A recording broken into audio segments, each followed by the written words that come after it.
See, the way whether you're running a factory or you're running the government or running any sort of an organization, the right way to understand is that the ultimate objective is human well-being. From that point of view, the well-being cannot be achieved just by one agency, not just by the government or private sector or by the civil society. All the organizations have to come together and collaborate in achieving the ultimate objective of human well-being. In the government, what happens is that there are so many layers in the government, right from the cutting edge where the government policies are implemented up to the top level where the policies are made, framed, and unless otherwise there is a constant touch with the reality, there will always be mistakes and faltering in the policy formulation and implementation.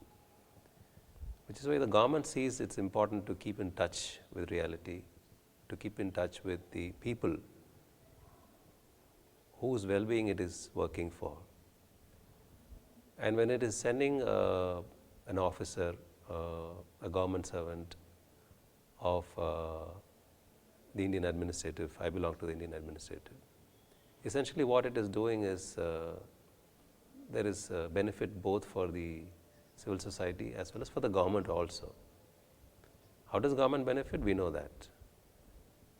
The officer spends time in the civil society working with the people, understands the reality, is much more realistic in planning and much more result oriented in planning and helps in policy formulation, which he brings back as experience from the field.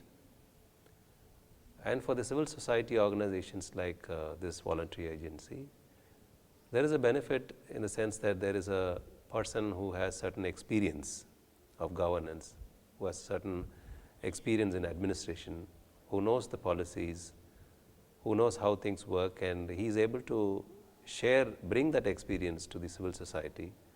And by working in that civil society for a certain number of period, he brings all that experience and helps in the delivery of that civil society's objective.